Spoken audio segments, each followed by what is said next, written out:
Batas Lansangan. Hello everyone, welcome back to the channel where we bring the most iconic action stories to life. Today we are diving into a true movie story, Batas Lansangan. Batas Lansangan, translation Law of the Street, is a 2002 Philippine action film directed by Fernando Poe Jr. under the moniker Ronaldo Reyes. The film stars Poe in the title role, Dina Bonnevie and Roi. Fernando Poe Jr., born Ronald Allen Kelly Poe, August 20, 1939 to December 14, 2004, was a Filipino actor, director, and screenwriter. Nickname, The King, and often referred to by his initials FPJ, he has been described as a cultural icon, having dominated the Philippine box office from the 1960s to 1990s through his leading roles in action films.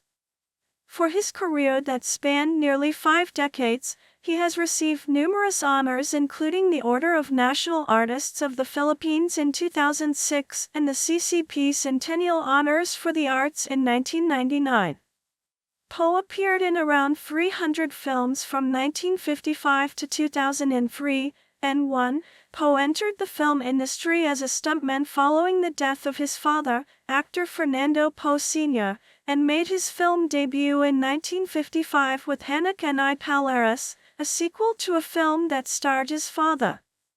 His breakout came in the 1956 film Low Waist Gang and went on to star in action films that portrayed him as the champion and defender of the poor and oppressed. 6. His notable films include Only the Brave Know How, 1965, Lino Brocas Santiago.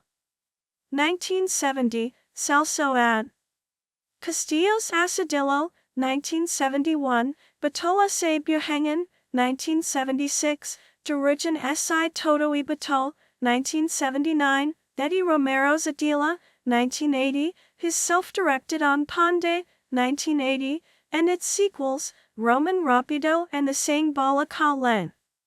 Both 1983, the 1986 films Ayo ang Tanda, Kanya ang Kavita, Muslim.357, and That ang Kriapo, Kate Kontin Paktian, 1990, Ang Provinciano, 1996, Hisasumban Kita Sa Tadi Ko, 1999, and Ang Dalapesa, 2000. 7.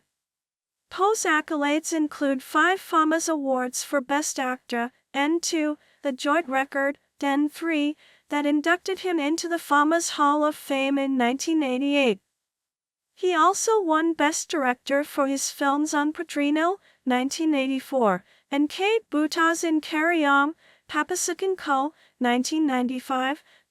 8. In 2004, FAMAS posthumously granted him the Natatanging Alagating Shining Award.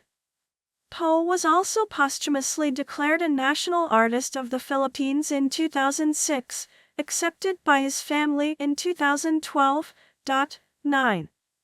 Poe ran for President of the Philippines in the 2004 election. He lost to the incumbent Gloria Macapagal Arroyo by just over 1 million votes, 3.48%, the closest margin by percentage between the winner and runner-up in the history of Philippine presidential elections. 7 months after the election, Poe died of a stroke. Hundreds of thousands attended his wake and funeral. 11.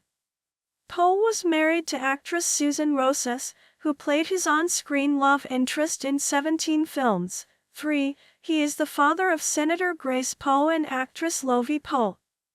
Ronald Allen Kelly Poe was the son of Filipino actor and director Fernando Poe Sr., born Alan Fernando Poe y Reyes, 1916 to 1951, from San Carlos, Pangasinan, and Elizabeth Bessie Kelly, 1918 to 1999. He was born in Manila on August 20, 1939. He was known as Ronnie to his family. His parents, at the time of his birth, were not legally married until 1940.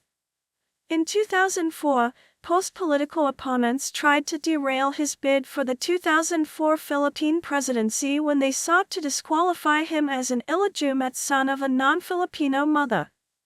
He was the second among 6 siblings, including Andy, born Fernando Poe Jr., 1943 to 1995, 12, whose given name was used by Poe as his own professional name to bank on the popularity of his father, who was a top actor in his time. Conrad Poe was Poe's half-brother, the illegitimate son of Fernando Poe Sr. and actress Patricia Maharas. The original spelling of the family surname was Poe, from his paternal grandfather, playwright Lorenzo Poe, a Catalan migrant from Majorca, Spain, who ventured into mining and business in the Philippines. In 1953, Poe finished his primary education at San Beda College. For high school, he attended San Sebastian College. He continued his education at Mapua Institute of Technology and University of the East and took the course Theater Arts. When his father died from rabies at age 34, Poe became the family's breadwinner.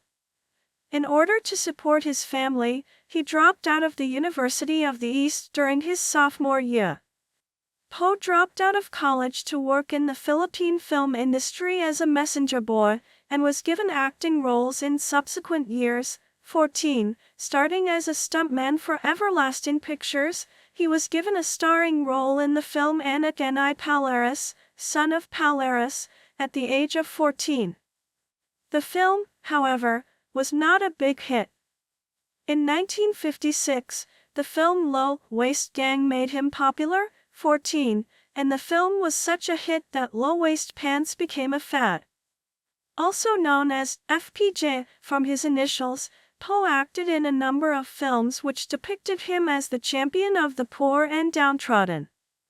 He also directed films under the pseudonyms Dlanner and Romualdo Reyes. Reyes originated from the surname of his paternal grandmother, Martha. He established FPJ Productions in 1961 and later organized other film companies. In 1963, he testified against criminal gangs, known as the Big Four, who extorted money from the film industry. In 1965, he shared the lead in The Ravagers. In the Philippines, this is titled Only the Brave Know How, a film depicting the United States and the Philippines working together against Japanese wartime occupation. The film is considered one of the most influential Filipino films. Poe won the most Best Actor awards at the FAMAS, citation needed. Among the films that received awards were Nga Alabaka sa Lupa, 1967, Asadillo, 1971, Jerujan Si Totoy Bato, 1979, Umpisahan Mo, Tatapusan Ko, 1983, and Muslim .357, 1986. Poe was one of the highest-paid film actors in the Philippines in the 1980s, alongside Dolphy and Vilma Santos, with his salary reaching over 1 million pesos per film. 15. In 1988, Poe partnered with San Miguel Corporation in a near 27 million Cuban pesos promotional deal for San Miguel beer. 16. His first endorsement of a product in his entire film career, with the first television commercial airing on January 20, 17. In mid-1993, Poe was then set to star in a film produced by Viva Films and directed by Pablo Santiago titled Tulaking Bibig, Kibiging Dibdib, with Alice Dixon cast as the female lead, though it did not come to fruition. 18. Among his roles were Flavio in the Unpande fantasy series, Kid Konting Paktingan, Dito Sa Pitong Gatang and Nagila. His last film, Packners, also stars 9-ball billiards champion Efren Bata Reyes. Fernando Poe Jr. was the Coalición ng Nagkakaisang Pilipino, KNP's candidate for the 2004 presidential election. He accepted nomination in December 2003 and was to be the opposition candidate in the Philippines 2004 presidential election. 19. Poe married actress Susan Rosas, the professional name of Jesusa Sonora, in a civil wedding in December 1968. They later married in a religious service, and among their primary sponsors were then-President Ferdinand Marcos and First Lady Imelda. Poe and Rosas adopted a daughter, Grace Poe, who became a senator. Poe was very reclusive about his personal life. However, in February 2004, during the presidential campaign, Poe admitted to having fathered 2 children out of wedlock. 20. He had an affair with actress Anna Marin and had 1 son, Ronian, and with former actress Rowena Moran and had a daughter, Lord Virginia. Poe was admitted to St. Luke's Medical Center in Quezon City in the evening of December 11, 2004, after complaining of dizziness at a gathering in his production studio during a Christmas party. 22. He suffered from a stroke and slipped into a coma while being treated for a brain clot. Doctors described his condition as a cerebral thrombosis with multiple organ failure. 23. He died at the age of 65 on December 14 at 12:01 a.m. Philippine time, UTC plus 8 o'clock, without regaining consciousness. 23. His remains were initially transferred to the Arlington East Memorial Chapels in Pasig, now known as the Evergreen Memorial Chapels, before being transferred a day later to the Santo Domingo Church in Quezon City. 24. 25. Organizers of the 9-day wake claimed numbers as high as 2 million. 26. The funeral procession drew tens of thousands who crowded the streets of Quezon City, an event which drew comparisons to the funeral processions of former Senator Nino Aquino in August 1983, who also had his wake held at the Santo Domingo Church, and of actress Julie Veda in May 1985. He was buried in his family plot along with his parents in the Manila North Cemetery. On December 14, 2012, 8 years after his death, a monument to Poe was erected at the corner of Roxas Boulevard and Arquiza Street in Ermita, Manila, with widow Susan Rosas and daughter Grace Poe attending the unveiling. 27. On January 13, 2022, President Rodrigo Duterte signed Republic Act No. 11608, renaming Roosevelt Avenue in Quezon City as Fernando Poe Jr. Avenue. 28. On his 84th birth anniversary on August 20, 2023, Roosevelt Station of LRT Line 1 in Quezon City was renamed Fernando Poe Jr. Station. FPJ Arena, a sports arena in San Jose, Batangas, also named in his honor, was inaugurated. 29. 30. In 2013, Tonton Gutierrez portrayed Fernando Poe Jr. in the life story of Poe's daughter Grace Poe, depicted by Eric Gonzalez, on Malala M. Kaya. 31. In 2015, his 1997 film on Provinciana was remade by ABS-CBN into a TV series, starring Coco Martin as the main character to portray twins, namely SPL1 Ricardo, Cardo, Dallas and Police Seniorines, Dominator, Adair, de Leon together with Susan Rosas, FPJ's widow. 32, 33. The FPJ Film Archives has been inscribed in the National Memory of the World Register of the Philippines. 34. In horse racing, Poe was posthumously inducted in the Philippine Racing Commission, PhilRacom, Hall of Fame in 2023 for promoting the discipline through his films. 35. The main road within the Metroturf Racecourse Complex in Batangas was also named after Poe. Geraldine, Dina Bonnevie, Tagalog pronunciation, Bonbay-6, formerly Sago, Penson, and Savillano, born January 27, 1962, 5, is a Filipino actress. She is recognized as the industry's drama queen of her generation. 6. She has won 2 FAMAS Awards, 7. 2 Luna Awards and multiple Best Actress wins and nominations across all leading award-giving bodies in the country.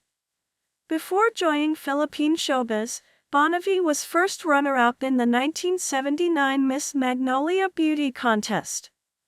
Her first film role was in the campy 1980 film Temptation Island. Bonnevie is also best known for her iconic portrayals in 14, 1980, Underage, 1980, Medyo Sa Ka, 1986, Ang Babang Nawawala Sa Sarili, 1989, and Gumapang Ka Sa Lasak, 1990. Geraldine Cher Bonnevie was born on January 27, 1962, to Swiss mother Jeanette Cher and French-Italian-Filipino father Ernesto Bonnevie. Her paternal grandfather was Pedro José de Bonnevie, a significant landowner in the Baikal region, who hails from Avion-les-Bains, France, and was part French and Italian. 8. Her grandmother was pre-World War II actress Rosita Rivera, also from Baikal. She is a cousin of singer Lou Bonnevie. Citation needed. She has 2 children from her previous marriage with comedian Vic Soto, Hoyo Boy Soto and Danica, both of whom are now in the entertainment industry as well. 9. She was also married to Ricardo Penson from 1996 until her annulment in 1999. 10. In 2012, she married politician Deogracius Victor Savillano, 11, who died in 2025. She was educated at St. Teresa's College, Manila, and finished her elementary and secondary education at St. Agnes Academy in Legazpi City, where she was very active in drama guilds. In 1979, she was first runner-up in the Miss Magnolia Beauty Contest, where Joanna Parras took home the title. In 1980, she enrolled in communication arts at the Ateneo de Naga University and, later, the University of the Philippines. Unfortunately, she did not graduate and finish her degree. Introduced by young actor Alfie Anado to director Joey Gozianfile, she first appeared in teen dramas Underage, 1980, and Temptation Island, 1980, but her breakout movie was 14, 1980, with Anadel and Dabi Concepcion. This film established her as one of the Regal babies, named after the studio, Regal Films. She then appeared in a longer slew of teenage love or growing pains dramas. Bakit Ba Ganyan? 1981, was a film whose theme song she sang and popularized. In 1981, she starred in Age Doesn't Matter and was paired with Vic Soto. What started as a real romance turned real. The couple starred in a sitcom from 1982 to 1986 over BBC Channel 2 every Saturday at 8 p.m. entitled 2 + 2 = Gulo, sharing stellar billing with Maricel Soriano, William Martinez, and Herbert Bautista. During this period, she focused on being a homemaker and would occasionally accept showbiz assignments. In between her domestic life, she was able to finish Mike De Leon's Hindi Nahahayi on Langgit in 1985, lending support to Lana Tolentino, Elwood Perez, Till We Meet Again and Leroy Salvador's Tinikase Dip, both with Nora Honor. In 1986, she was relaunched and repackaged by Viva Films as a dramatic actress through the comics-adapted story, Medyo Sa Ka. Bonnevie earned acting awards for her performance in Medyo Sa Ka. In 1985, she ventured into dramatic roles, starting with Mike De Leon's Hindi Nahahayi on Langgit, 1985. She also appeared in the miniseries A Dangerous Life, 1988, with American actor Gary Busey, and in the films Or Pernobis, 1989, Pangarap na Ginto, 1990, Huwag Mom Salanjan on Sugat Kao, 1991, and Akin on Pangarap Mo, 1992. In Babang Nawawala Sa Sarili, 1989, Bonnevie played a possessed woman.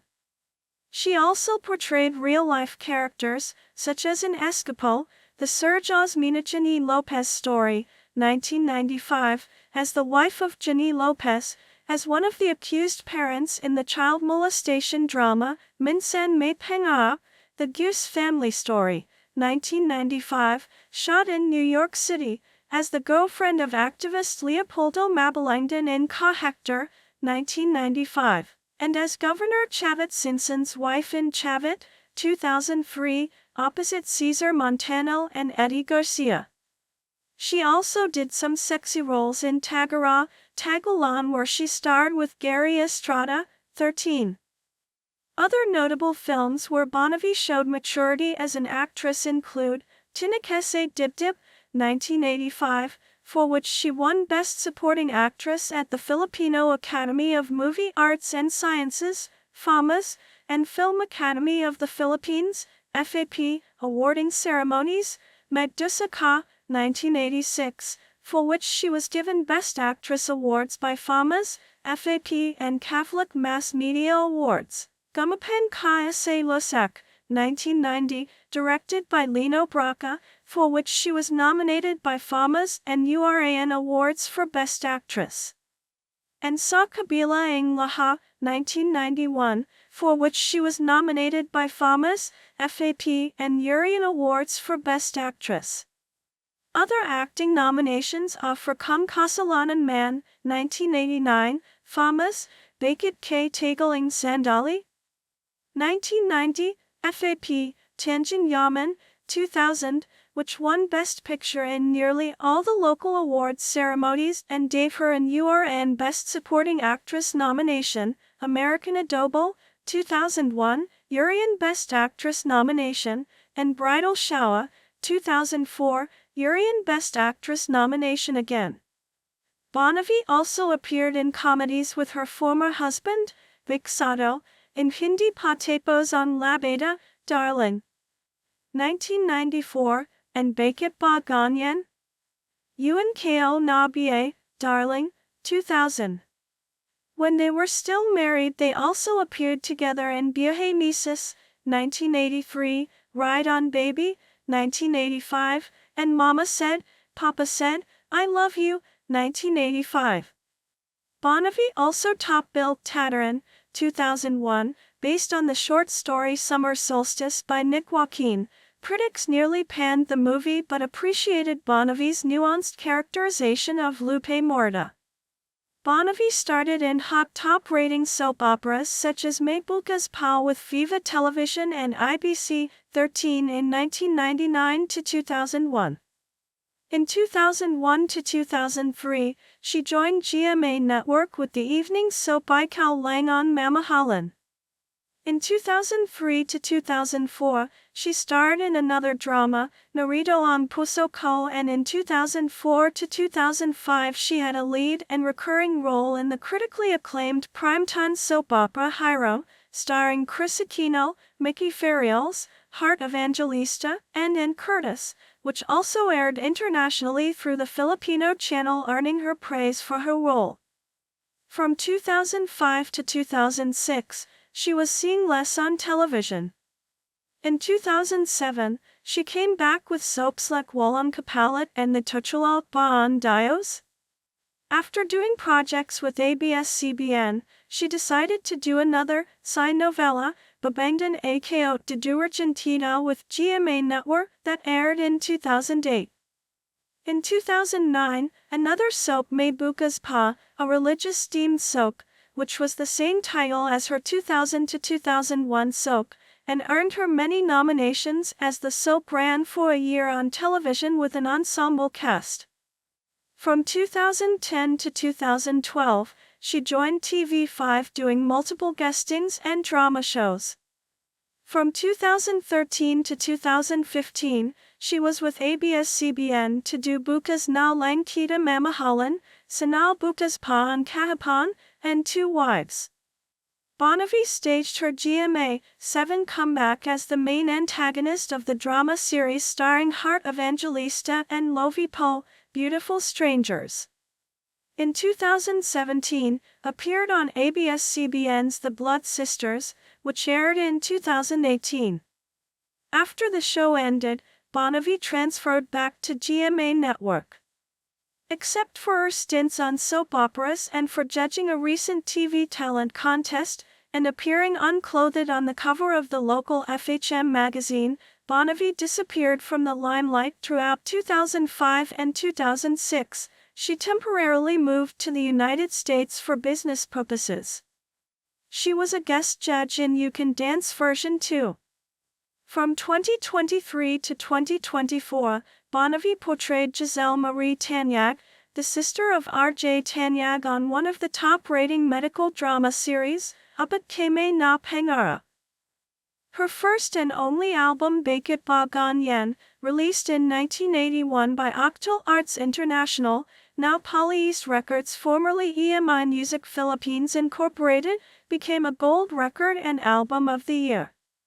Before her album, she sang a slapstick comedy ballad, Bupakan, with Joey De Leon, recorded live on a primetime TV show in 1980.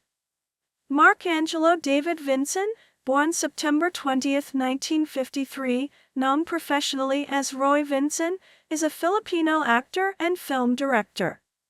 He is best known for his role of retired General Armando Soriano in the controversial drama My Husband's Lover.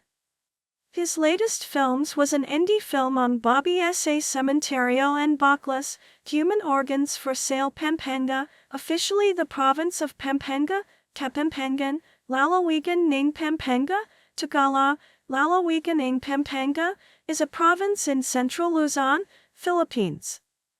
Lying on the northern shore of Manila Bay, Pampanga is bordered by Tarlac to the north, Nueva Ecija to the northeast, Bulacan to the east, Manila Bay to the south, Bataan to the southwest, and Zambales to the west. Its capital is San Fernando, the regional center of central Luzon. Angeles City is the largest city in Pampanga but is administratively independent. It has been self-governing since receiving its charter in 1964. The name La Pampanga was given by the Spaniards, who found natives living along the banks, Pampang, of the Pampanga River. It was created in 1571 as the first Spanish province on Luzon. The province of Cebu in the Visayas is older, founded in 1565. The town of Villa de Bacolor briefly served as the Spanish colonial capital when Great Britain occupied Manila during the 7 Years' War. On the eve of the Philippine Revolution in 1896, Pampanga was one of 8 provinces placed under martial law for rebelling against the Spanish Empire. It is represented on the flag of the Philippines by one of the 8 rays of the sun. Pampanga is served by Clark International Airport, formerly Diosdado Macapagal International Airport, which is in Clark Freeport Zone, some 16 kilometers, 9.9 miles, north of the provincial capital. The province is home to 2 Philippine Air Force air bases, Basa Air Base in Florida Blanca and the former United States Clark Air Base in Angeles. Due to its growing population and developments, the Clark Global City is now being developed and is located in Clark Freeport Zone. In 2015, the province had 2,198,110 inhabitants, free, while it had 1,079,532 registered voters, 4. The territorial area of Old Pampanga included portions of the modern provinces of Tarlac, Bataan, Zambales, Nueva Ecija, Bulacan, and Aurora, i.e. covered almost the entire central Luzon. 5, 6, 7, 8.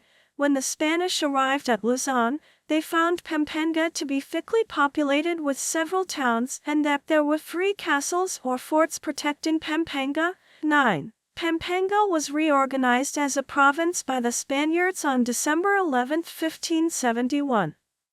La Provincia de la Pampanga included areas mentioned above except Tonda, along with modern provinces of Aurora and parts of Quezon, including Polillo Islands, and Rizal. Pampanga also included portions of Metro Manila, which are Novaliches and Valenzuela to be exact, which was formerly known as Powell, then towns in Bulacan.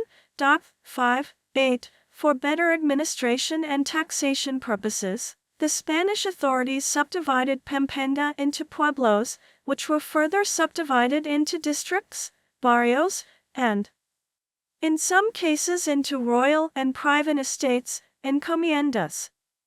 Due to excessive abuses committed by some encomenderos, King Philip II of Spain in 1574 prohibited the further awarding of private estates, but this decree was not fully enforced until 1620.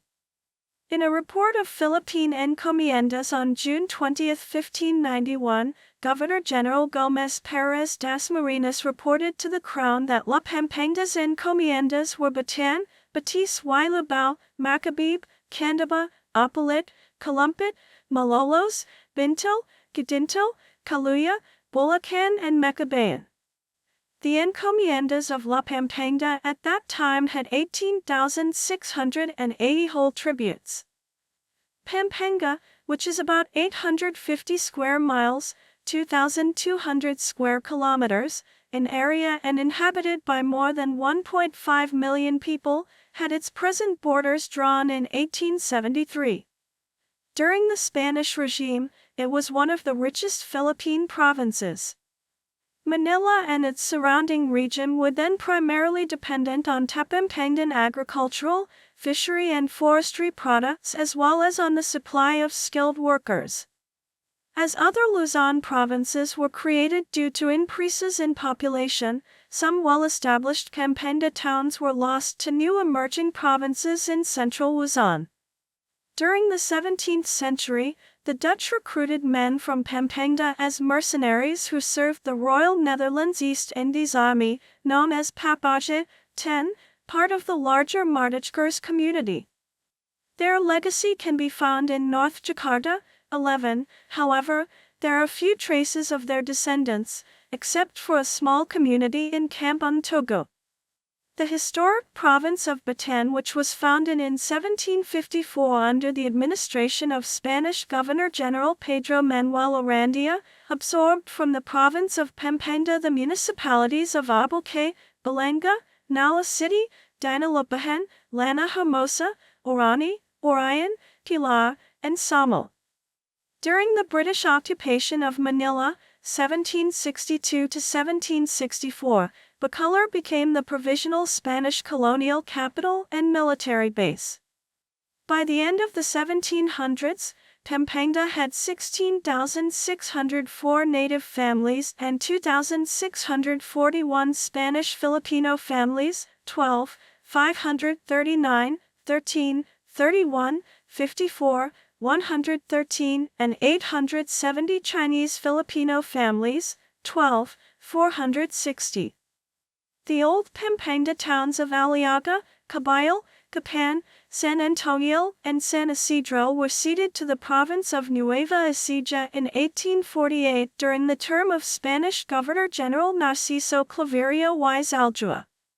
The municipality of San Miguel de Mayumal of Pampanga was yielded to the province of Bulacan in the same provincial boundary configuration in 1848.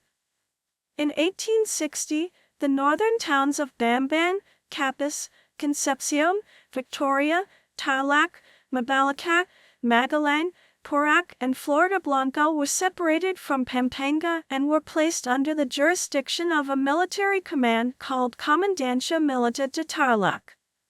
However, in 1873, the four latter towns were returned to Pampanga and the other five became municipalities of the newly created province of Tarlac.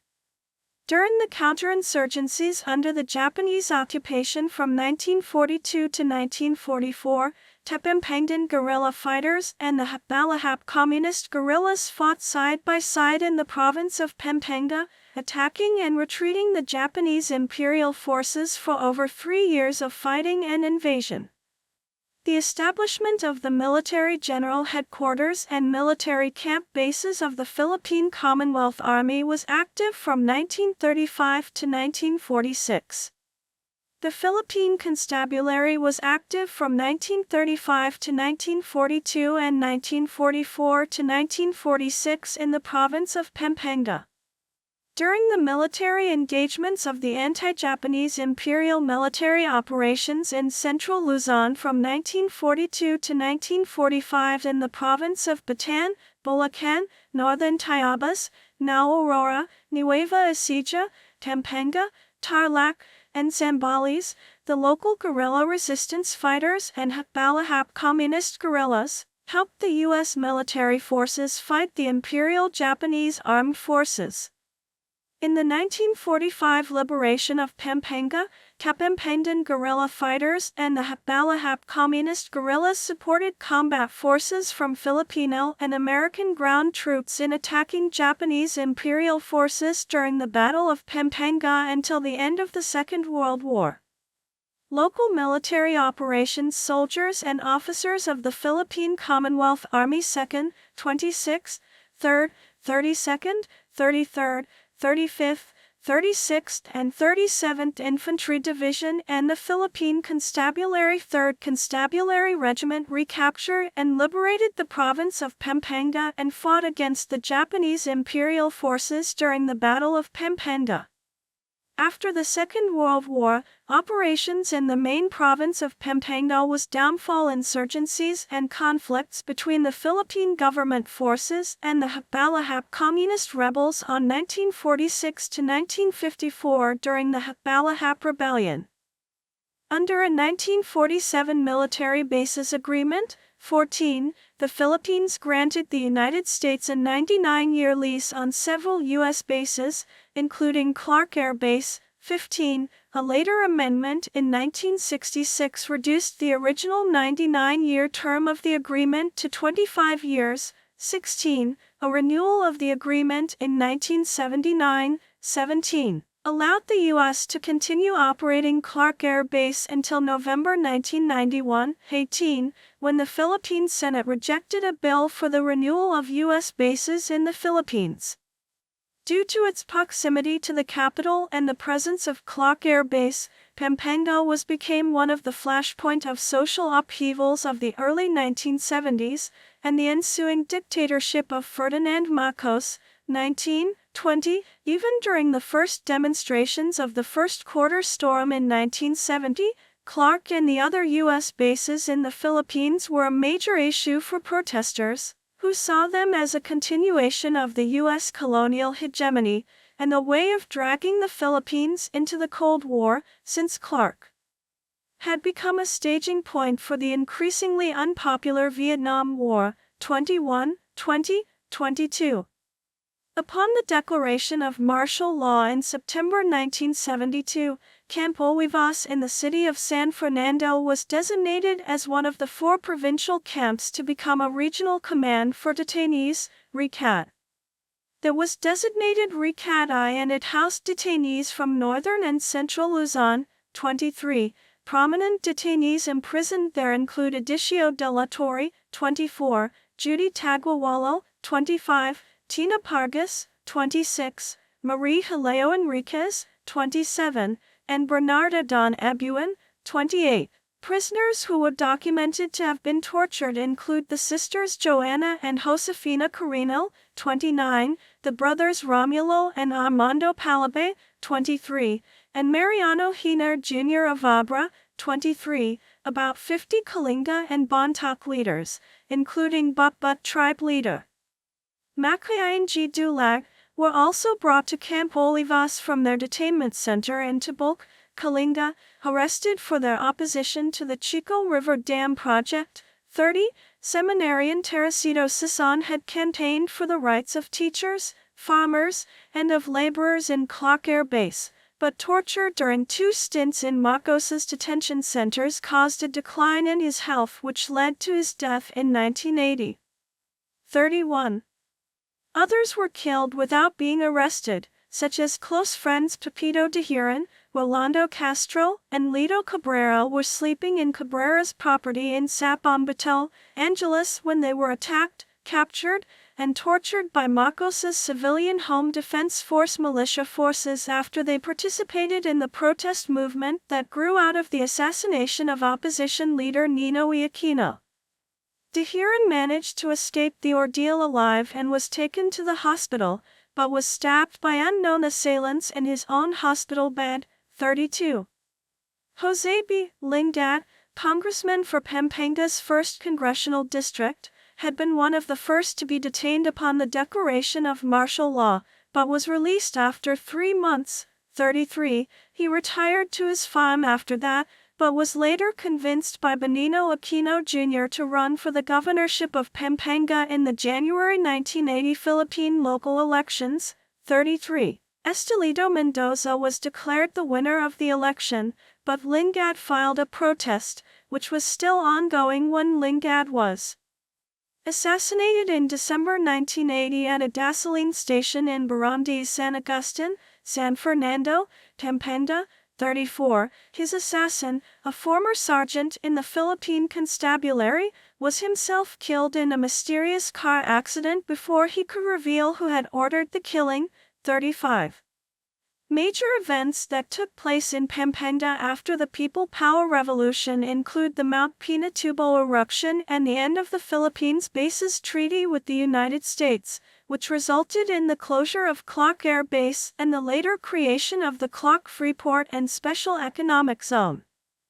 The June 15, 1991, eruption of Mount Pinatubo displaced a large number of people with the submersion of whole towns and villages by massive lahar floods. This led to a large-scale advancement in disaster preparation in government. It also hastened the closure of Clark Air Base, which would close as a result of the November 1991 decision of the Philippine Senate not to renew the Philippines Bases Treaty with the United States. Robert Iligan Arevalo, Tagalog pronunciation, born Robert Francisco Iligan, May 6, 1938 to August 10, 2023, was a Filipino actor and director. Robert Arevalo was born as Robert Francisco Iligan in Dumaguete, Negros Oriental on May 6, 1938.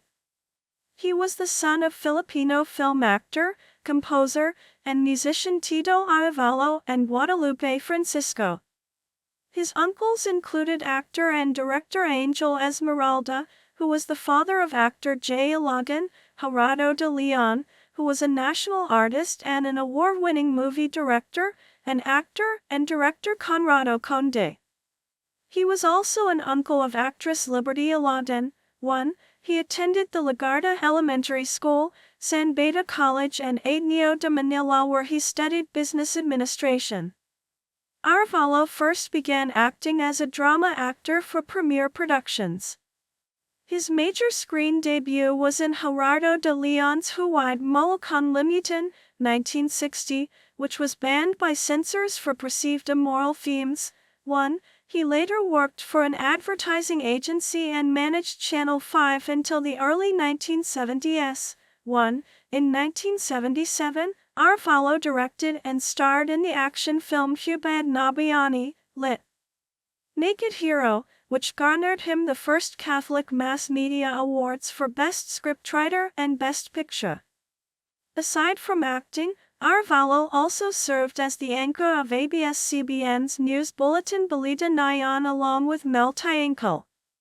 This followed after the station resumed broadcasting following the People Power Revolution in 1986, and lasted until the program's replacement by TV Patrol in 1987.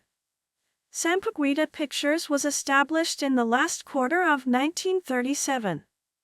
Its first feature-length film was Bichuring Marikit, starring Elsa Horia and Rogelio Della Rosa. It was a box office hit. The company continued to make films in the action, musical, horror and suspense genres. Before World War II began, and the Japanese occupied the Philippines, several Sampaguita films enjoyed box office success in the region. Some of them employed the famous tandem of Carmen Rosales and Rogelio Della Rosa, like Panambitan, Pexil, Jasmine, and many more. But the first film made at the Sampaguita studio by Carmen and Rogelio was Takipsilim. After the war ended and the Philippines was granted its independence by the United States, Sampaguita made several war pictures in 1946, including Guerrillera, with Carmen and newcomer Celso Baltazar, Manila, the comeback picture of Corazon Noble featuring Tita Duran, and Isumpa Mo Giliw, with husband and wife Team Angel Esmeralda and Corazon Noble. After several war musicals became popular, the studio created a new star team with real husband and wife Pancho Magalona and Tita Duran.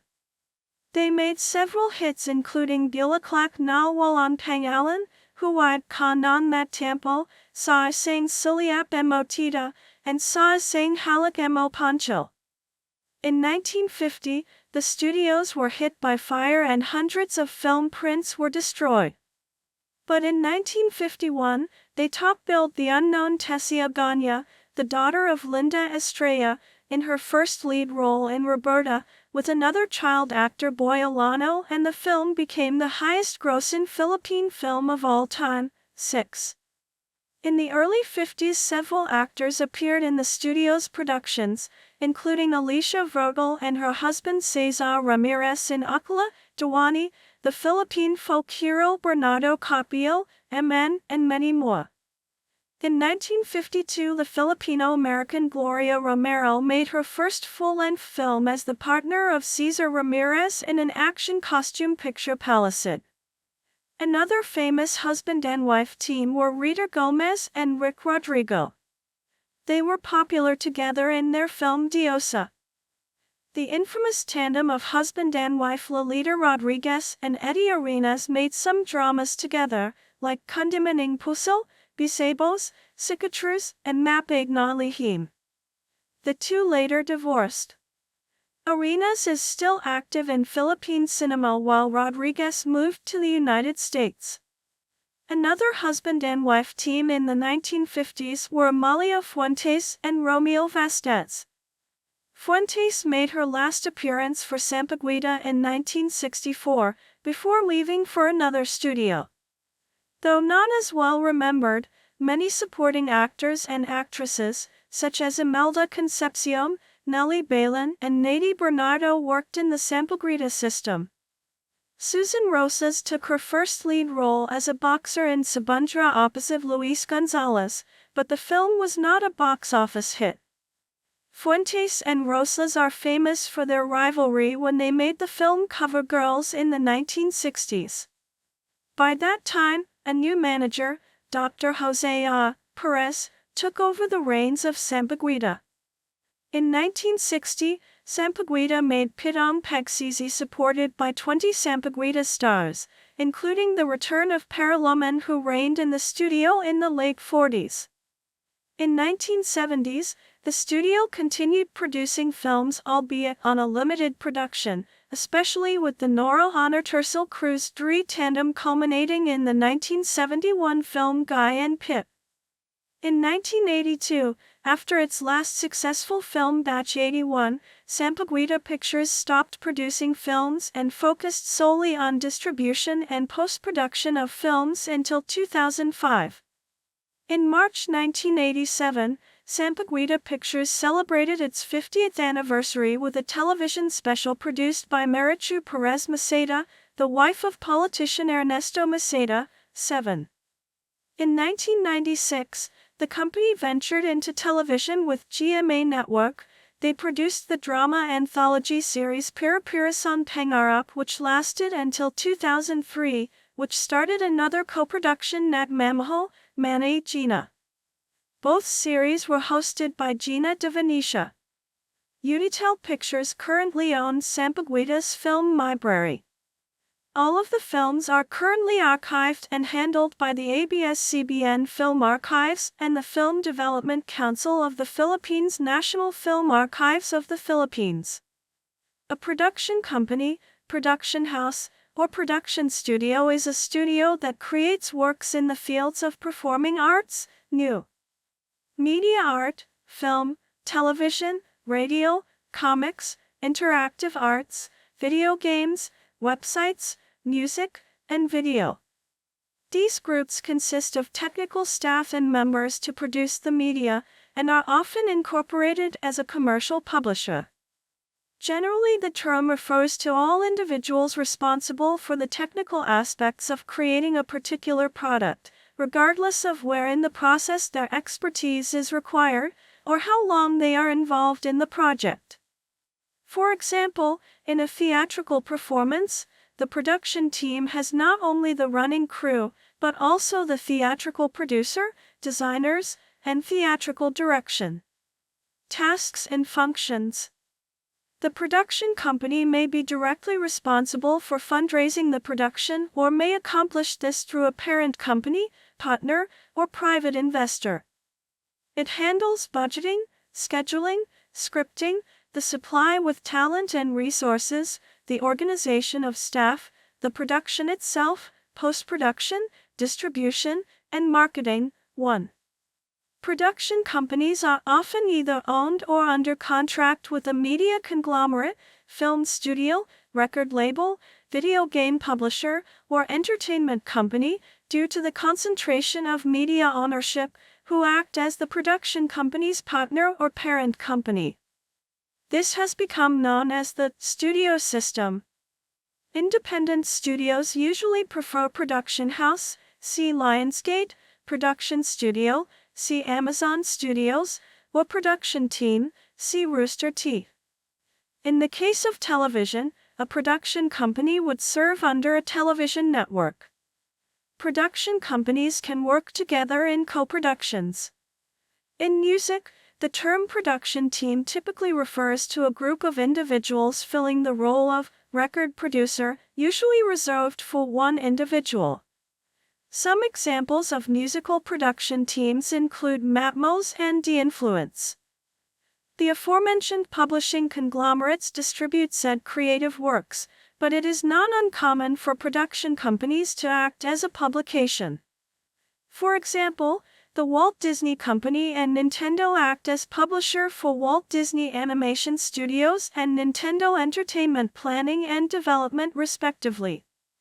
Self-publishing, in this case, should not be confused with a self-publishing vanity press, which are paid services. Both large and small production studios have an editorial board or editor-in-chief, along with other forms of a command hierarchy. Type. Entertainment companies operate as mini conglomerate, operating many divisions or subsidiaries in many different industries. Warner Brothers Entertainment and Lionsgate Entertainment are two companies with this corporate structure. It allows for a single company to maintain control over seemingly unrelated companies that fall within the ranges of entertainment, which increases and centralizes the revenue into one company. Example, a film production company, TV production company, video game company, and comic book company are all owned by a single entertainment company. A motion picture company, such as Paramount Pictures, specializing only in motion pictures, is only connected with its other counterpart industries through its parent company. Instead of performing a corporate reorganization, many motion picture companies often have sister companies they collaborate with in other industries that are subsidiaries owned by their parent company and is often not involved in the making of products that are not motion picture related.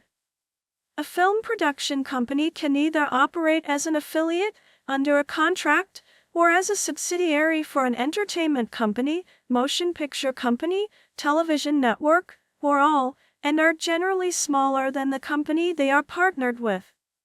Book-to-film unit. A book-to-film unit is a unit of a book publishing company for the purposes of getting books that they published adapted into film. Background. Films have been using books as a prime source for films for years. In 2012, 6 out of the 9 Best Picture Oscar nominees were originally books.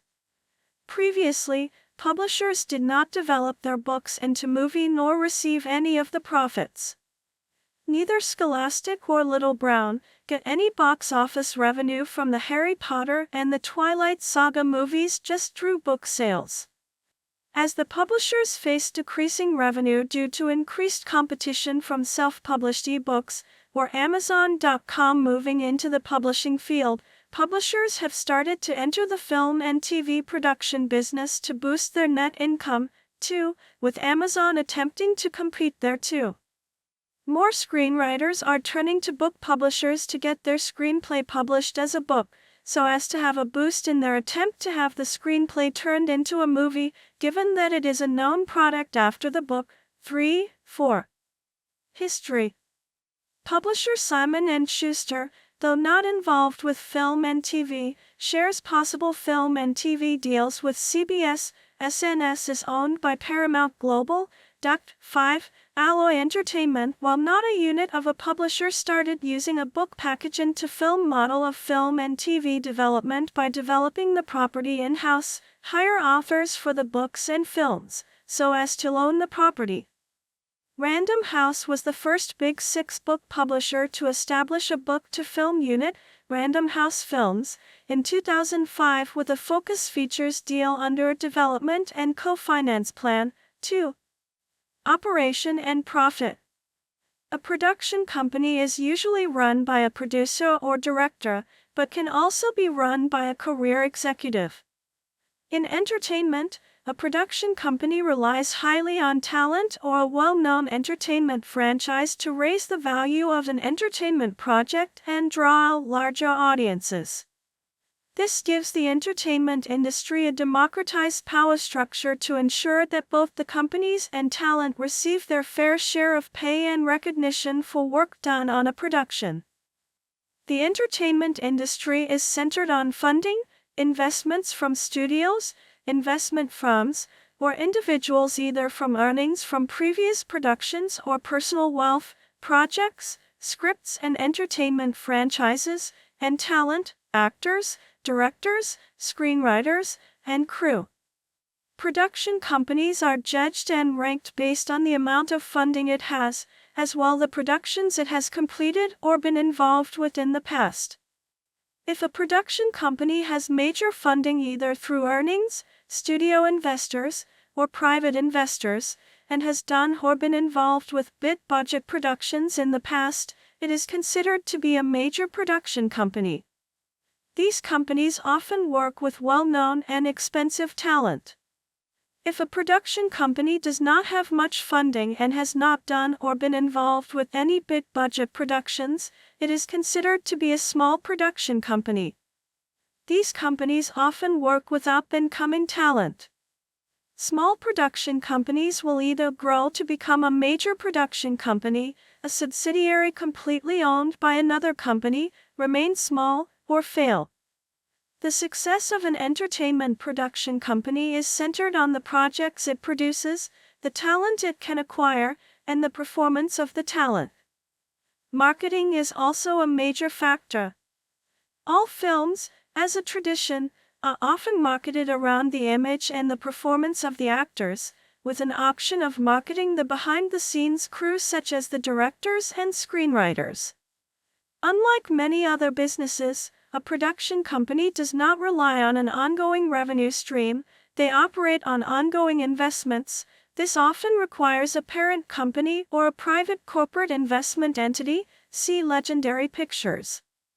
Their only source of profit comes from the productions they produce. Because entertainment and media are currently in high demand, a production company can profit if its management is capable of using its resources to supply good quality products and services to the public. Many entertainment production companies brand their entertainment projects. An entertainment project can either become a one-time hit or an ongoing entertainment franchise that can be continued, remade, rebooted, or expanded into other sister industries, such as the video game industry, see Star Wars, Star Trek. Entertainment projects can be either an original or an adaptation from another industry. In rare occasional cases, a few troubled major studios would also shed their distribution and/or marketing staffs, mainly due to reduced resources, and resort to co-investing and/or co-distributing film projects with larger studios, operating as virtual, production-only movie studios. Notable examples include legendary studio Metro-Goldwyn-Mayer, which, after many years of box office flops, mostly with low budgets, bad management and distribution, and bankruptcy, was restructured at the end of 2010 under new management and currently struck deals with some of the Big Six studios, most notably the Sony Pictures Motion Picture Group and Warner Bros. Miramax, which was downsized by former owner Disney into a smaller division. Staffing, funds, and equipment. Because a production company is only operational when a production is being produced and most of the talent and crew are freelancers, many production companies are only required to hire management staff that helps to oversee the company's daily activities. In some cases, a production company can be run by only a handful of people. The company's funds are mainly committed towards employing talent, crew, and acquiring new updated production equipment on a regular basis. Many productions often require at least 1 to 2 cameras and lighting equipment for on-location shooting. Production equipment is either leased or purchased from another production company or directly from the manufacturer.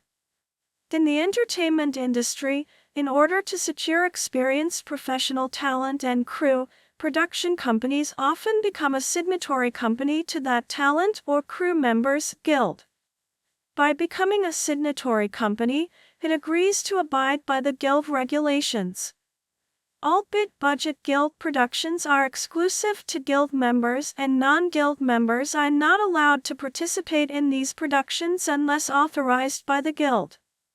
Productions with smaller budgets are allowed to use both guild talent and talent from the public. The majority of the talent and crew working in the entertainment industry are members of their profession's guild. Most productions in the entertainment industry are guild productions. Production. A production company is responsible for the development and filming of a specific production or media broadcast. In entertainment, the production process begins with the development of a specific project. Once a final script has been produced by the screenwriters, the production enters into the pre-production phase. Most productions never reach this phase for financing or talent reasons. In pre-production, the actors are signed on and prepared for their roles, crew is signed on, shooting locations are found, sets are built or acquired, and the proper shooting permits are acquired for on-location shooting.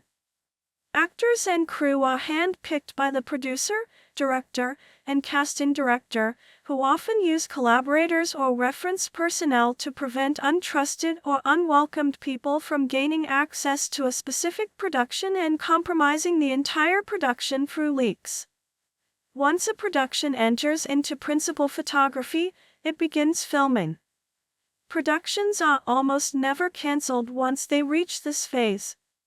Codenames are often used on bigger productions during filming to conceal the production's shooting locations for both privacy and safety reasons.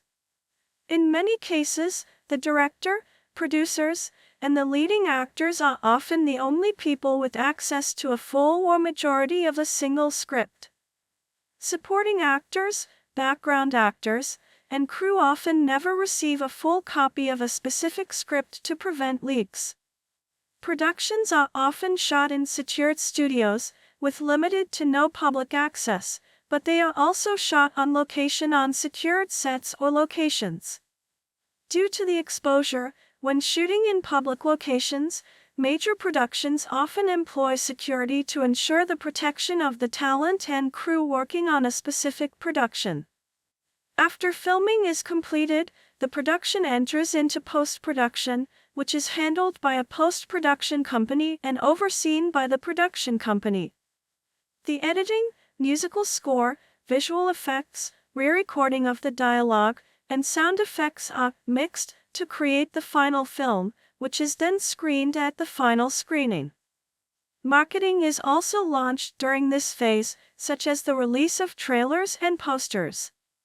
Once a final film has been approved, the film is taken over by the distributors, who then release the film. Other details.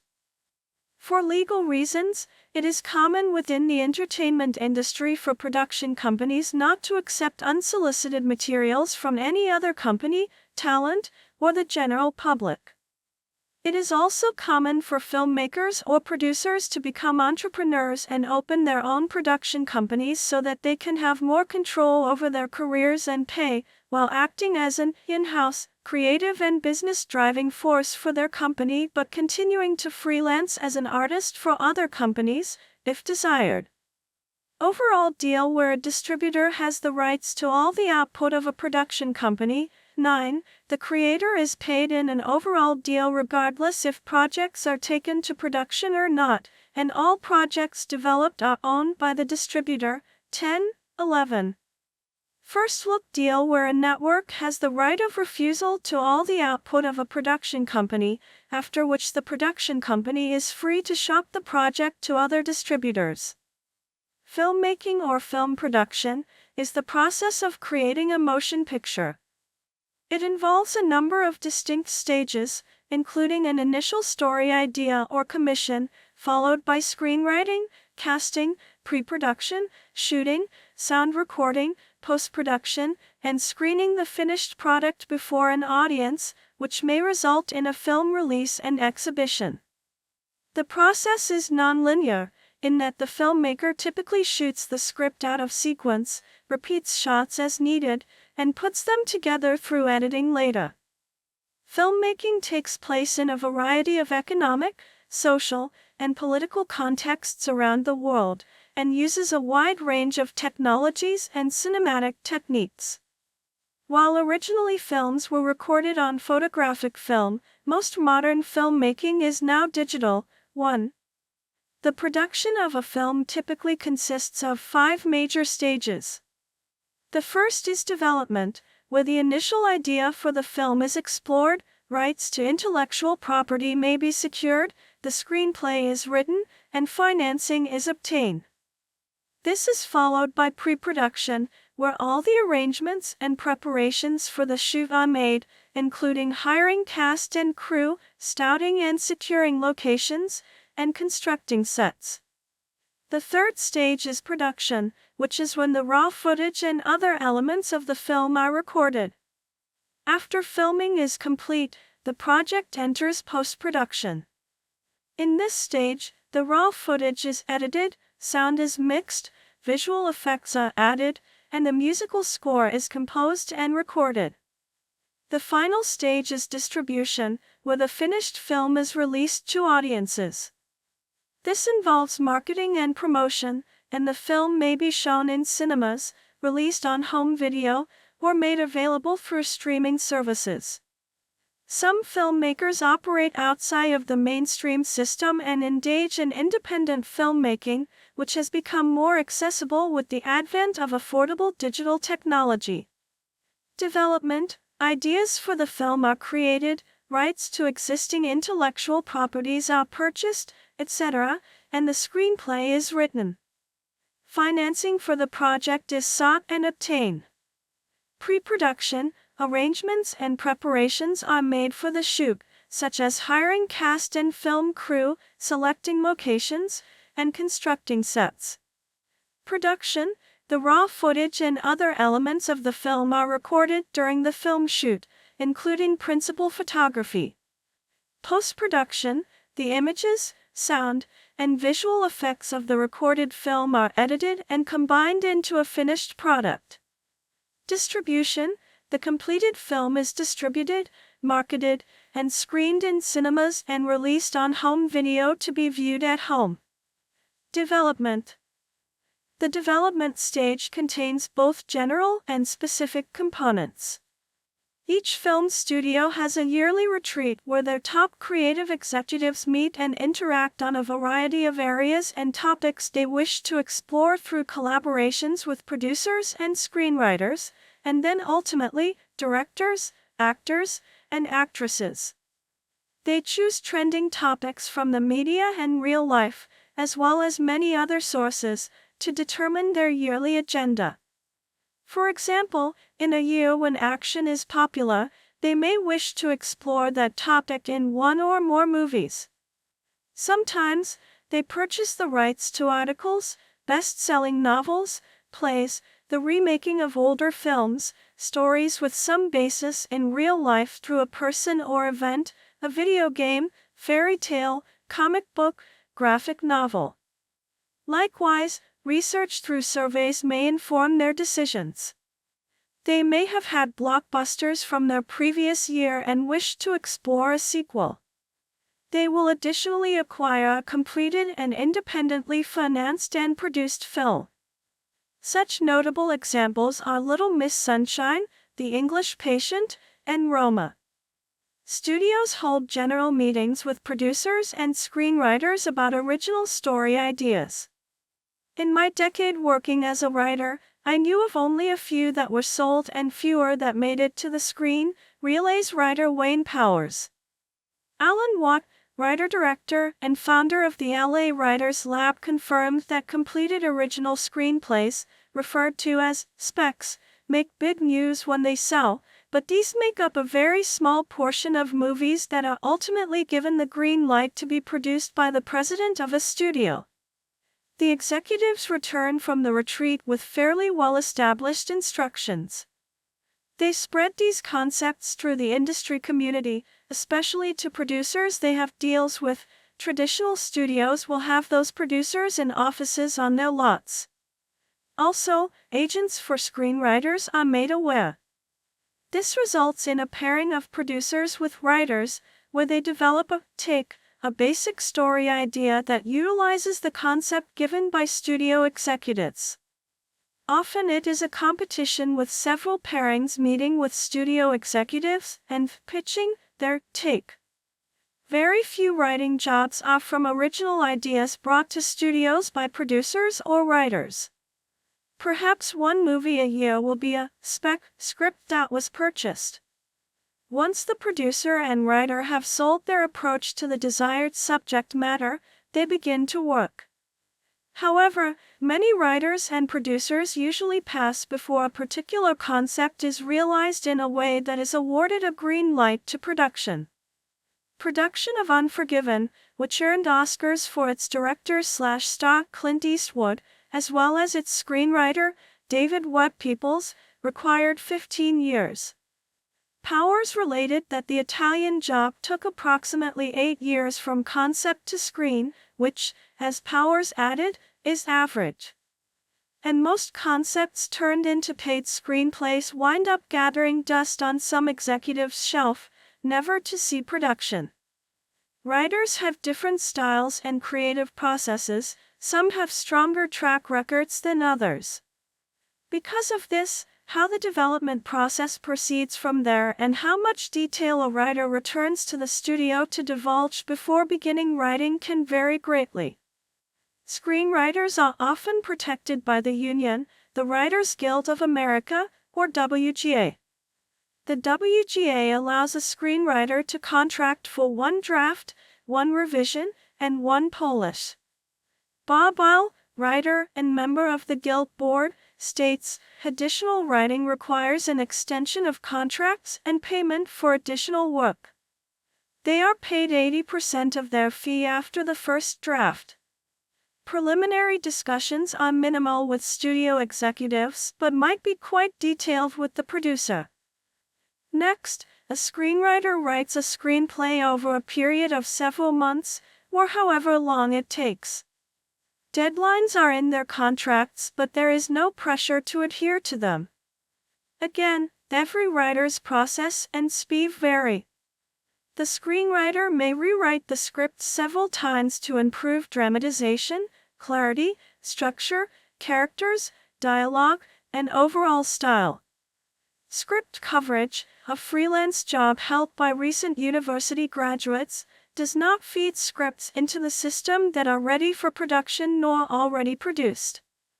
Coverage is a way for young screenwriters to be read, and their ideas might make their way up to an executive or famous producer and result in meet and greets, where relations with up-and-comers can be formed.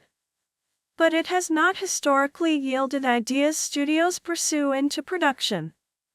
The studio is the film distributor who at an early stage attempts to choose a slate of concepts that are likely to have market appeal and find potential financial success. Hollywood distributors consider factors such as the film genre, the target audience and assumed audience, the historical success of similar films, the actors who might appear in the film, and potential directors. All these factors imply a certain appeal of the film to a possible audience. Not all films make a profit from the theatrical release alone, however, the studio mainly targets the opening weekend and the second weekend to make most domestic profits. Occasionally, a film called a word-of-mouth film does not market strongly, but its success spreads by word of mouth. It slowly gains its audience. These are special circumstances, and these films may remain in theaters for 5 months while a typical film run is closer to 5 weekends. Further earnings result from pay television purchases, foreign market purchases, and DVD sales to establish worldwide distribution gross of a film. Once a screenplay is greenlit, directors and actors are attached and the film proceeds into the pre-production stage, although sometimes development and pre-production stages will overlap. Projects which fail to obtain a green light may have protracted difficulties in making the transition to pre-production and enter a phase referred to as development hell for extended period of time or until developmental turnaround. Analogous to almost any business venture, financing of a film project deals with the study of filmmaking as the management and procurement of investments. It includes the dynamics of assets that are required to fund the filmmaking and liabilities incurred during the filmmaking over the time period from early development through the management of profits and losses after distribution under conditions of different degrees of uncertainty and risk. The practical aspects of filmmaking finance can also be defined as the science of the money management of all phases involved in filmmaking. Film finance aims to price assets based on their risk level and their expected rate of return based upon anticipated profits and protection against losses. In pre-production, every step of actually creating the film is carefully designed and planned. This is the phase where one would narrow down all the options of the production. It is where all the planning takes place before the camera rolls and sets the overall vision of the project. The production company is created and a production office established. The film is pre-visualized by the director and may be storyboarded with the help of illustrators and concept artists. A production budget is drawn up to plan expenditures for the film. For major productions, insurance is procured to protect against accidents. Pre-production also includes working out the shoot location and casting process. The producer hires a line manager or a production manager to create the schedule and budget for the film. The nature of the film and the budget determine the size and type of crew used during filmmaking. Many Hollywood blockbusters employ a cast and crew of hundreds, while a low-budget, independent film may be made by a skeleton crew of 8 or 9, or fewer. These are typical crew positions. In production, the film is created and shot. In this phase, it is key to keep planning ahead of the daily shoot. The primary aim is to stick to the budget and schedule, which requires constant vigilance. More crew will be recruited at this stage, such as the property master, script supervisor, assistant directors, stills photographer, picture editor, and sound editors. These are the most common roles in filmmaking. The production office will be free to create any unique blend of roles to suit the various responsibilities needed during the production of a film. Communication is key between the location, set, office, production company, distributors, and all other parties involved. A typical day shooting begins with the crew arriving on the set/location by their call time. Actors usually have their own separate call times. Since set construction, dressing and lighting can take many hours or even days, they are often set up in advance.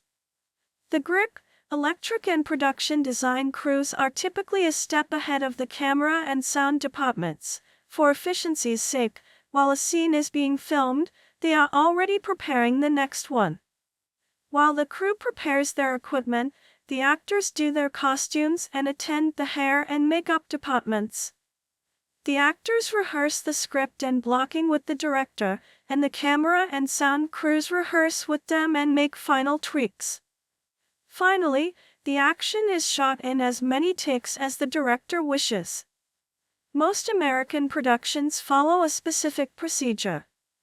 The assistant director, AD, calls "picture is up" to inform everyone that a take is about to be recorded, and then, "quiet, everyone."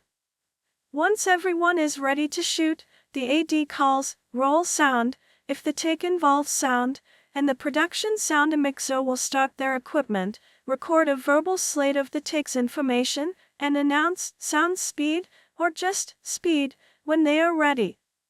The AD follows with roll camera, answered by speed, by the camera operator once the camera is recording. The clapper loader, who is already in front of the camera with the clapperboard, pulls marker, and slaps it shut. If the take involves extras or background action, the AD will cue them, action background, and last is the director, telling the actors, action. The AD may echo action louder on large sets.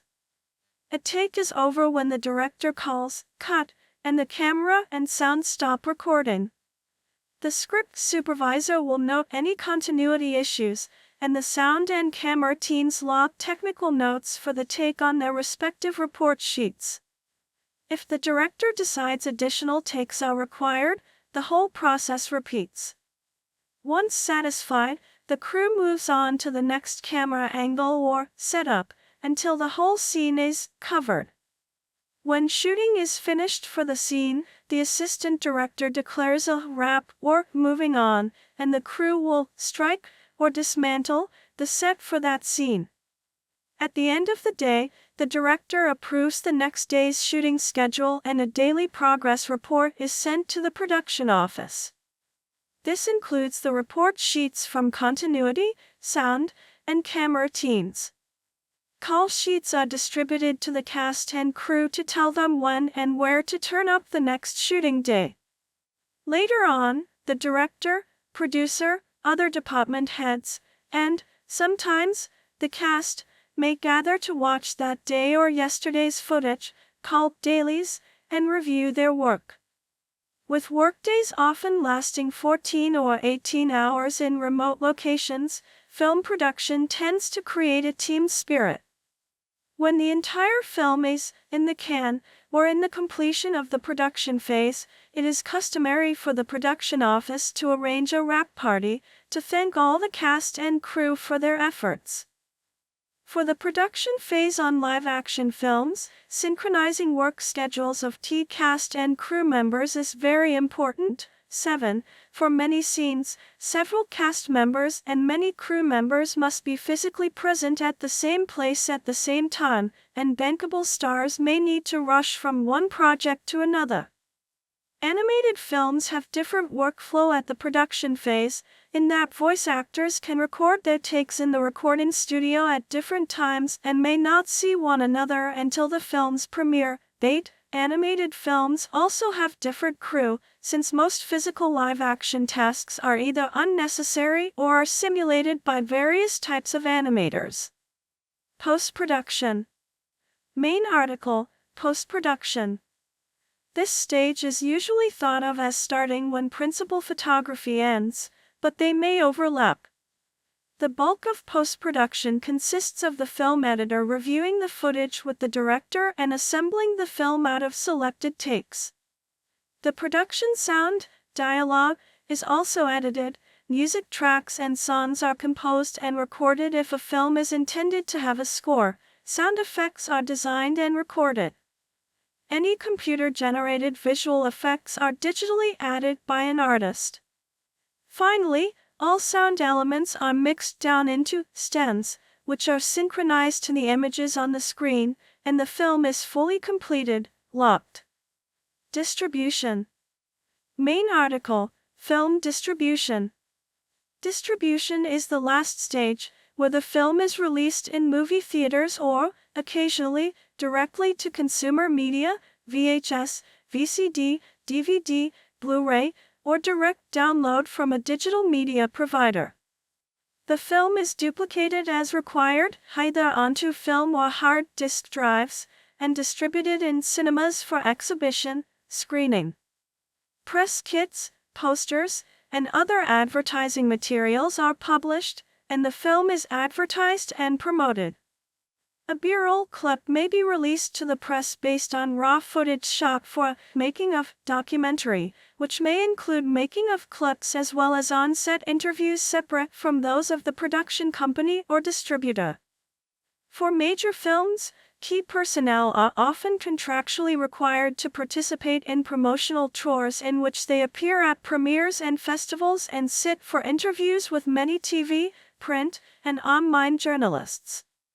The largest productions may require more than one promotional tour in order to rejuvenate audience demand at each release window. Since the advent of home video in the late 1970s, most major films have followed a pattern of having several distinct release windows. A film may first be released to a few select cinemas, or if it tests well enough, may go directly into wide release.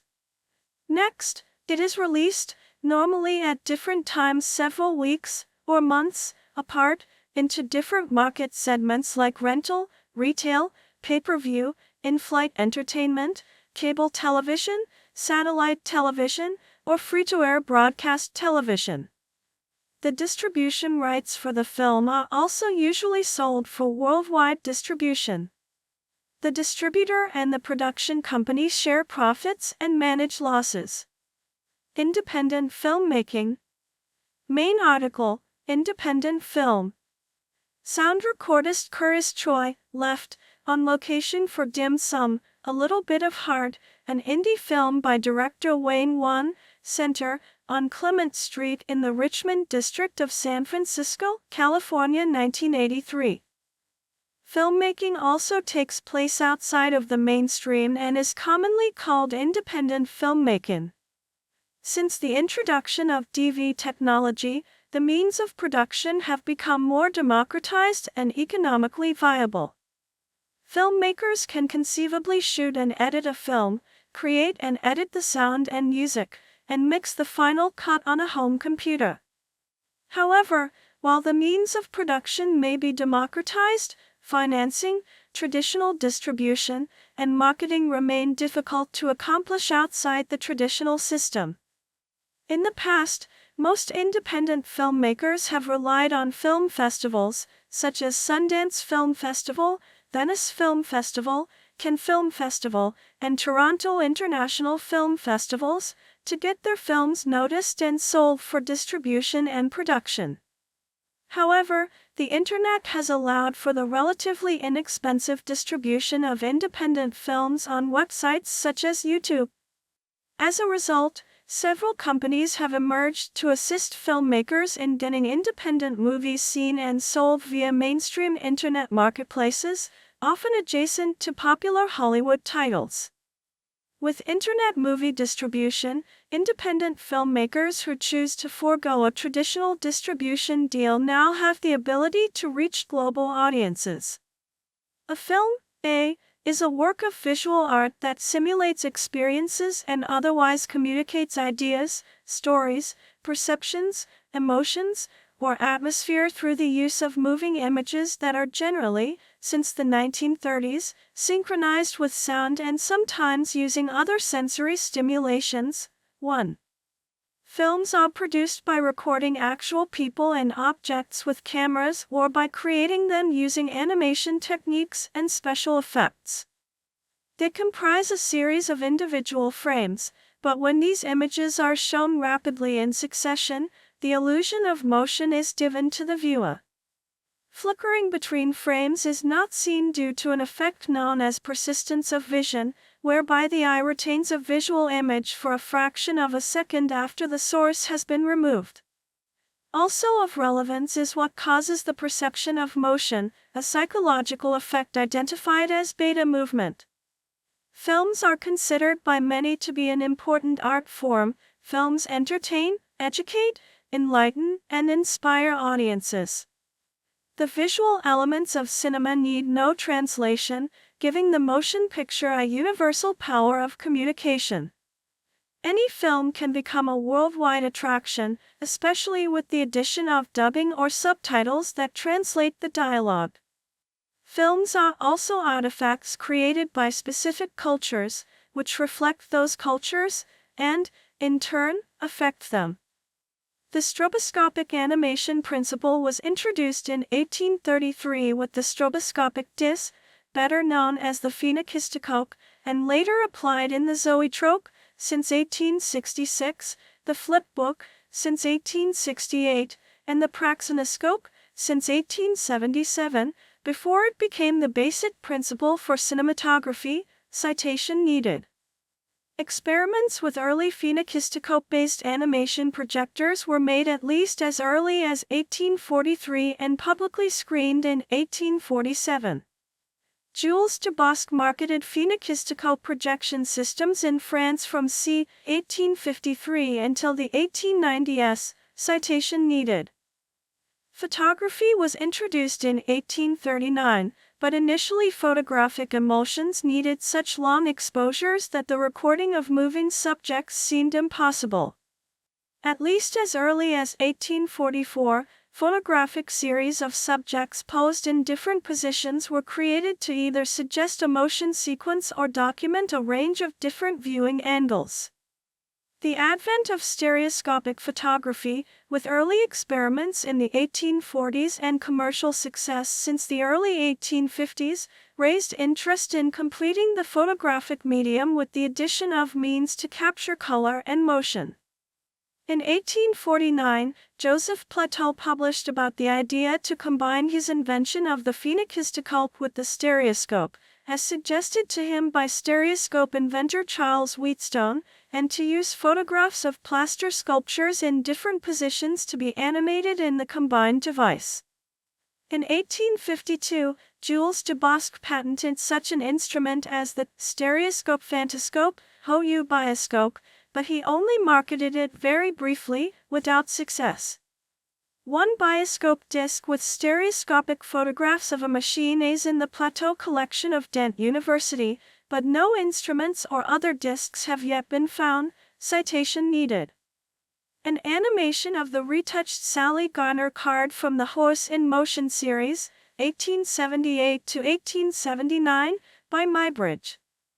By the late 1850s, the first examples of instantaneous photography came about and provided hope that motion photography would soon be possible, but it took a few decades before it was successfully combined with a method to record series of sequential images in real time. In 1878, Edward Muybridge eventually managed to take a series of photographs of a running horse with a battery of cameras in a line along the track and published the results as the Horse in Motion on cabinet cards. Muybridge, as well as Etienne Jules Méry, Audemars Anschutz, and many others, would create many more chronophotography studies. Muybridge had the contours of dozens of his chronophotographic series traced onto glass discs and projected them with his zoopraxiscope in his lectures from 1880 to 1895. Anschutz made his first instantaneous photographs in 1881. He developed a portable camera that allowed shutter speeds as short as 1/1000 of a second in 1882. The quality of his pictures was generally regarded as much higher than that of the chronophotography works of Muybridge and Etienne Jules Méry. 5. In 1886, Anschutz developed the electrotachyscope, an early device that displayed short motion picture loops with 24 glass plate photographs on a 1.5-meter wide rotating wheel that was hand-cranked to a speed of circa 30 frames per second. Different versions were shown at many international exhibitions, fairs, conventions, and arcades from 1887 until at least 1894. Starting in 1891, some 152 examples of a coin-operated peep-box electrotachoscope model were manufactured by Siemens and Halske in Berlin and sold internationally. 6. Nearly 34,000 people paid to see it at the Berlin Exhibition Park in the summer of 1892. Others saw it in London or at the 1893 Chicago World's Fair. On November 25, 1894, Anschutz introduced an electrotachoscope projector with a 6 by 8 meter screening in Berlin. Between February 22 and March 30, 1895, a total of circa 7,000 paying customers came to view a 1.5-hour show of some 40 scenes and a 300-seat hall in the old Reichstag building in Berlin. Duration: 4 minutes and 59 seconds. 4 to 59 subtitles available. cc. Pauvre Pierrot, 1892, repainted clip. Émile Reynaud already mentioned the possibility of projecting images of the praxinoscope in his 1877 patent application. He presented a praxinoscope projection device at the Société Française de Photographie on June 4, 1880, but did not market his praxinoscope projection before 1882. He then further developed the device into the theater optique, which could project longer sequences with separate backgrounds, patented in 1888. He created several movies for the machine by painting images on hundreds of gelatin plates that were mounted into cardboard frames and attached to a cloth band. From October 28, 1892 to March 1900, Reynaud gave over 12,800 shows to a total of over 500,000 visitors at the Musée Grévin in Paris. Citation needed. The earliest films were simply one static shot that showed an event or action with no editing or other cinematic techniques. Typical films showed employees leaving a factory gate, people walking in the street, and the view from the front of a trolley as it traveled a city's main street. According to legend, when a film showed a locomotive at high speed approaching the audience panicked and ran from the theater. Around the turn of the 20th century, films started stringing several scenes together to tell a story. The filmmakers who first put several shots or scenes discovered that, when one shot follows another, that act establishes a relationship between the content in the separate shots in the minds of the viewer. It is this relationship that makes all film storytelling possible. In a simple example, if a person is shown looking out a window, whatever the next shot shows, it will be regarded as the view the person was seeing. Each scene was a single stationary shot with the action occurring before it. The scenes were later broken up into multiple shots photographed from different distances and angles. Citation needed. Duration: 1 minute and 48 seconds. 1 to 48. A clip from the Charlie Chaplin silent film The Bond, 1918. Other techniques such as camera movement were developed as effective ways to tell a story with film. Until sound film became commercially practical in the late 1920s, motion pictures were a purely visual art, but these innovative silent films had gained a hold on the public imagination. Rather than leave audiences with only the noise of the projector as an accompaniment, theater owners hired a pianist or organist or, in large urban theaters, a full orchestra to play music that fit the mood of the film at any given moment. By the early 1920s, most films came with a prepared list of sheet music to be used for this purpose, and complete film scores were composed for major productions. Citation needed. The rise of European cinema was interrupted by the outbreak of World War I, while the film industry in the United States flourished with the rise of Hollywood, typified most prominently by the innovative work of D.W. Griffith in The Birth of a Nation, 1915, and Intolerance, 1916. However, in the 1920s, European filmmakers such as Eisenstein, F.W. Murnau and Fritz Lang, in many ways inspired by the meteoric wartime progress of film through Griffith, along with the contributions of Charles Chaplin, Buster Keaton, and others, quickly caught up with American filmmaking and continued to further advance the medium. Citation needed. 1920s, 1960s, evolution in sound. In the 1920s, the development of electronic sound recording technologies made it practical to incorporate a soundtrack of speech, music, and sound effects synchronized with the action on the screen. Citation needed. The resulting sound films were initially distinguished from the usual silent, moving pictures, horror movies, by calling them talking pictures, horror talkies. 11. The revolution they wrought was swift. By 1930, silent film was practically extinct in the U.S. and already being referred to as the old media. Citation needed. Duration, 1 hour, 28 minutes and 57 seconds. 1 to 28 to 57. Sound in cinema started gaining acceptance with movies like The Jazz Singer, 1927. The evolution of sound in cinema began with the idea of combining moving images with existing phonograph sound technology.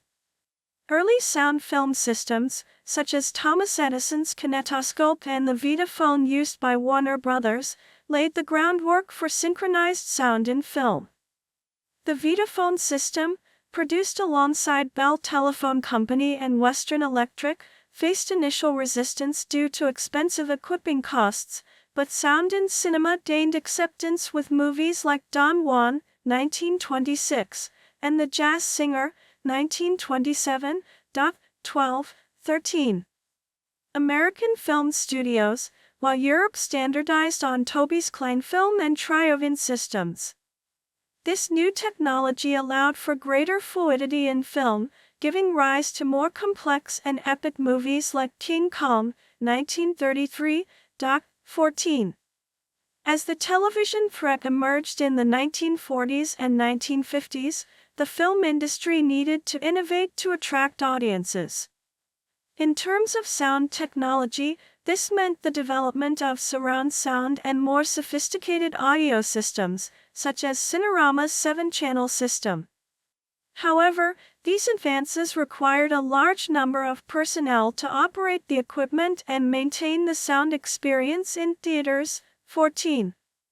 In the early 1950s, black and white television started receiving criticism, with many believing that television failed to reach the lofty intellectual and cultural expectations that accompanied its introduction. 30. In an attempt to lure audiences back into theaters, bigger screens were installed, widescreen processes, polarized 3D projection, and stereophonic sound were introduced, and more films were made in color, which soon became the rule rather than the exception.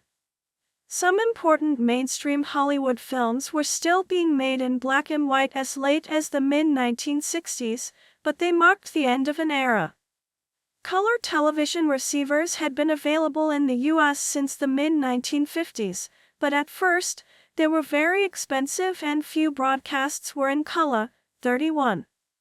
During the 1960s, prices gradually came down, color broadcasts became common, and sales boomed. The overwhelming public verdict in favor of color was clear. After the final flurry of black and white films had been released in mid-decade, all Hollywood studio productions were filmed in color, with the usual exceptions made only at the insistence of star filmmakers such as Peter Bogdanovich, Martin Scorsese, and Alfred Hitchcock with his film Psycho, 1960. 32. Film theory seeks to develop concise and systematic concepts that apply to the study of film as art. The concept of film as an art form began in 1911 with Ricciardo Canetto's Manifest, the birth of the sixth art. The Moscow Film School, the oldest film school in the world, was founded in 1919 in order to teach about and research film theory. Formalist film theory, led by Rudolf Ahn, Bela Bolish, and Siegfried Kracauer, emphasized how film differed from reality and thus could be considered a valid fine art. Andrei Bazin reacted against this theory by arguing that film's artistic essence lay in its ability to mechanically reproduce reality, not in its differences from reality, and this gave rise to realist theory. More recent analysis, spurred by Jacques Lacan's psychoanalysis and Ferdinand de Saussures' semiotics among other things, has given rise to psychoanalytic film theory, structuralist film theory, feminist film theory, and others. On the other hand, critics from the analytical philosophy tradition, influenced by Wittgenstein, try to clarify misconceptions used in theoretical studies and produce analysis of a film's vocabulary and its link to a form of life. Citation needed. Language. Film is considered to have its own language. Citation needed. James Monaco wrote a classic text on film theory, titled How to Read a Film, that addresses this. 35